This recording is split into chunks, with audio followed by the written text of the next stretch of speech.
Hi and welcome everyone, and today I have a very special guest with me. It's Jasmine! Well, you might remember her from our YouTube channel, Bitches of Horror. So tell us just a little bit about yourself. A few words maybe? My name is Jasmine and I am friends with Sarah. No. And your favorite kind of movies? Or favorite kind of horror movies? I like movies that make me feel bad, like, depressed and stuff like that, and gory, splattery, fun movies. Yeah. Lots of a lot of Asian movies as well. Yeah. So, we got together yesterday. We have been watching a lot of movies, and today we're gonna talk just briefly about all of it. So yeah, let's start. We have all of them in our hands. Okay, so the first one is not really a horror movie, but it says on the cover, the most extreme 108 minutes in Japanese cinema history. I mean, that's a very bold claim.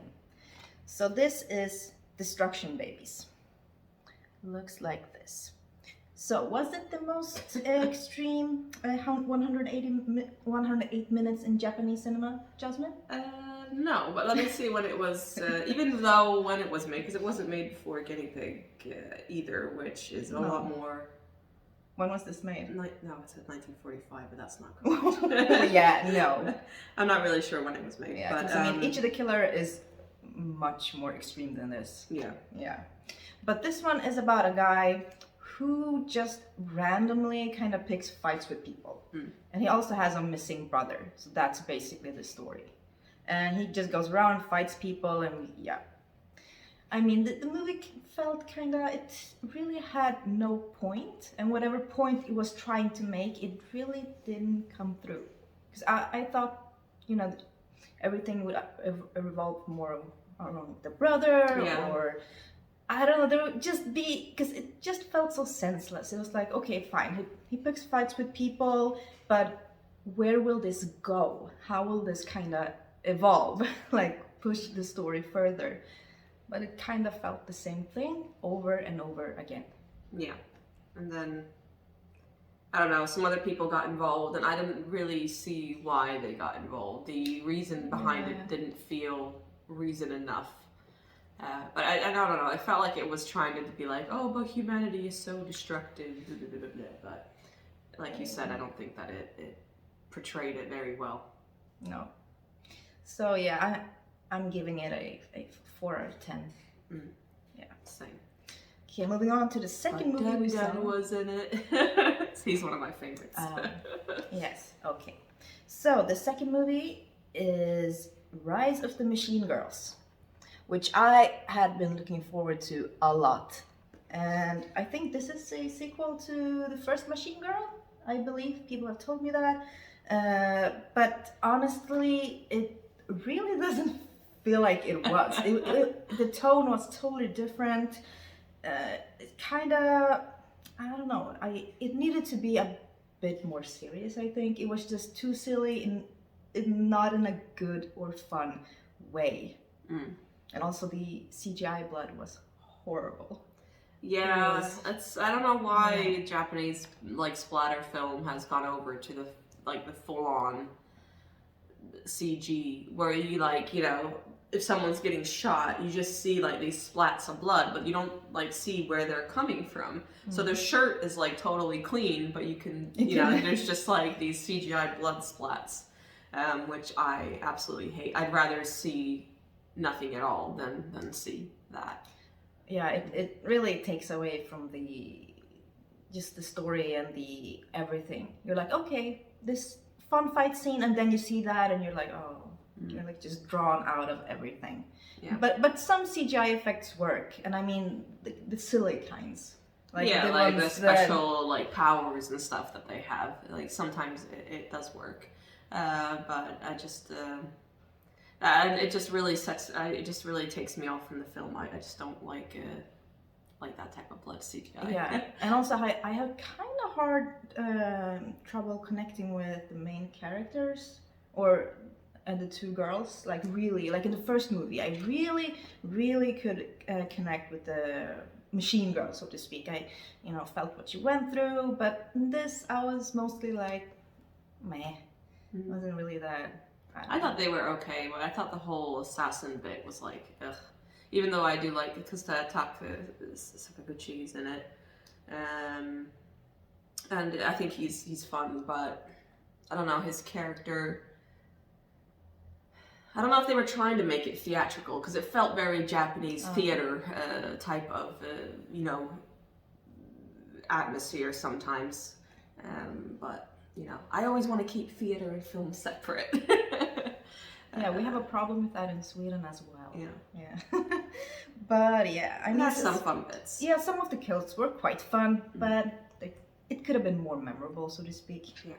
So yeah, I will give this one also a 4 out of 10. Same. You'll see where this is going. So the third film was called Tokyo Gore School, and I mean, I do like the cover. It looks really cool. I thought it would be like a high school, and people would kill it, battle royale in a high school, so to speak, environment. But I mean, we got something really lame. Yeah, and I think it's the translation of the original title that made the film like not hold up to what it was, because the film is nothing about that. I think they were trying to cash out on Tokyo Gore. Yeah, the Tokyo Gore police and other gore things. And I mean, for a movie to be called Tokyo Gore School, it had very little gore. Yeah. And the first blood shots, it took forever to So basically, it's about. I mean, the original title is like underground school website or something like that. And that's totally different from. That's awful. It's terrible. Well, I mean, in Japanese it translates better, but so it's about these bullies who bully this dude. He tries to commit suicide, and then this site shows up where these people's names are on it, and they're basically like, if you find out their secret, because their secret's like on their phone, then you get points. But they have to beat the crap out of each other to get their phone or whatever. Yeah, honestly, I lost interest kind of quickly. Really? I thought it was okay. I thought the film was okay. It is way too long. It could have been way shorter. And I think with a different title, it wouldn't have been as a shock. Yeah, but I also didn't find it that exciting. Like they were like running. They were like, oh no, it will be game over. But I was just like, please let this movie be over. I could agree. Like the characters weren't that like interesting or even likable. I think that they did a lot of good parkour. Scenes. This movie should have been Tokyo Parkour School. Yes, because that was a lot. I mean, I think the characters were probably like, we have a lot of parkour experience. They were like, yes, bring that in the movie. Just I thought the fighting scenes were pretty good for that type of budget as well. Like they didn't. It could have been a lot worse. Yeah, they didn't. Do those disgusting shots where they just cut every second. They actually had fight scenes. That is true. So I was pleased with some of the scenes in it, but they could have had better characters and maybe a little bit more. Not like, oh, my secret. Don't find out my secret. And it was just such stupid secrets where it's just who cares? It really was. Yeah. So what will you give this? I think I'd give it a 5 out of 10. I will still give this one a 4 out of 10, continuing the trend. Okay, and here we have The Burning Moon by Olaf Ittenbach. Yeah, the Gore Master. So I was really looking forward to this one, because I know that he does a lot of really low budget, underground, gory movies. So the gore really delivered in this one. Yeah.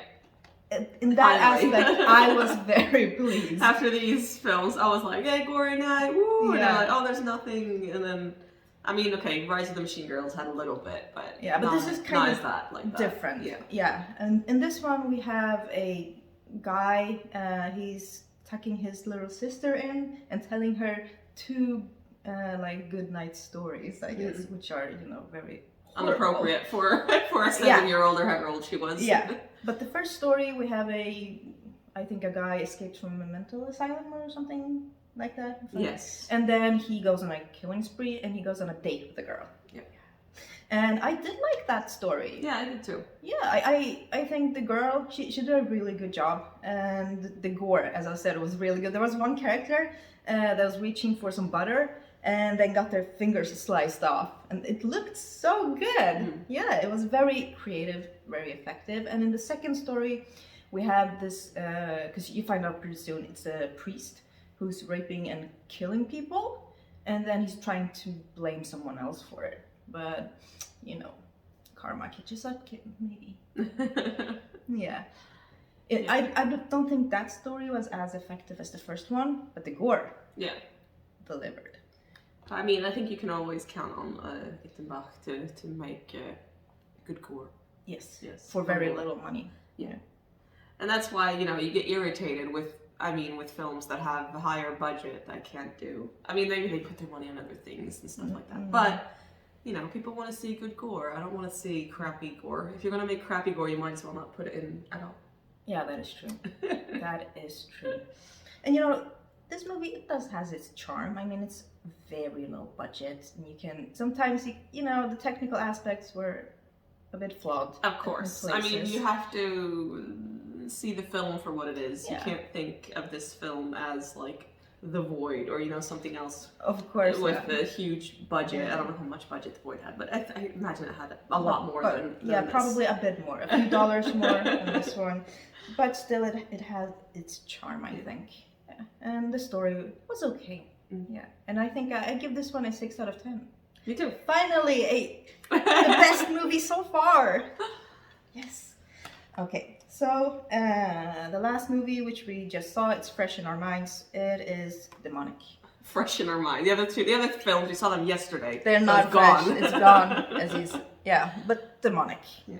So this one is about a girl that doesn't want anything to do with her mother because of awful things that happened like 20 years ago.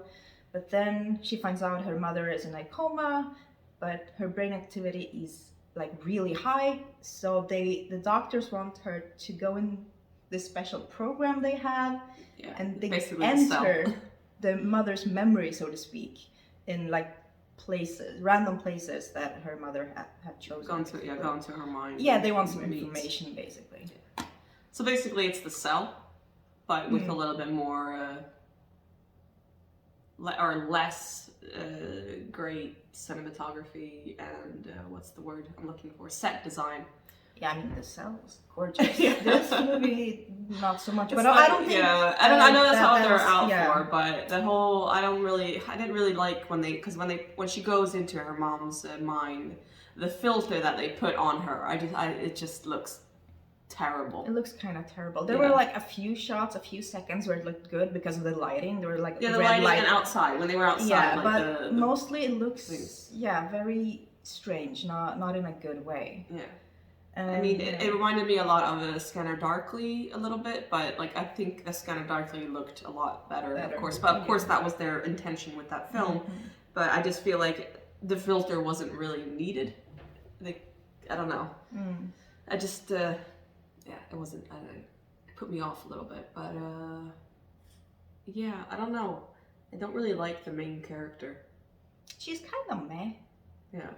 She's just really rude to everyone, and her friend is much more like intriguing. Yeah, so to both speak. of her friends. She has two friends of them. Both of them are more interesting than her, and not like that's just uninteresting, but just more likable. It's just like, why are you guys friends with this woman? Because she just feels so. I get that she's been through a hard time, but she's just really rude to her friends, and it's just like, come on. Yeah. You gotta give some, you gotta take some, you can't just take. I mean, the story was okay, but I feel it's been done before and better. Yeah. So I don't really have much love for this one, unfortunately. I do like the cover. I think it's cool, but don't judge a book by its cover. So well, I judged it by Neil Blomkamp, and because I like most of his films. But I feel like the science fiction aspect that his background in science fiction could have really lifted this film in a totally different direction, which I don't think that he took. I don't know if he had some limitations or whatever, but Maybe he did. yeah, I just feel like it was very flat and generic in a way that I feel like Neil Blomkamp's films shouldn't be. No, I agree. And I give this one a 4 out of 10. Yes, me too. Yeah, so you know. Lots of 4s today. So the best movie was The Burning Moon. The oldest as well. Yeah, so we will definitely be watching more Ittenbach. Yes. I've seen a few, but I want to see more. Yeah. Yeah. So yeah, that was just, you know, a little chat with me and Jasmine, just ranting about a few movies we've seen. Yeah. But Jasmine will definitely be back, and we will also announce what our plans for Bitches of Horror will be, because we will definitely be doing something. Yes. Just don't know Don't know yet. what yet. Yeah, but you know, stay tuned. We will be back. Yes. Bye. Bye.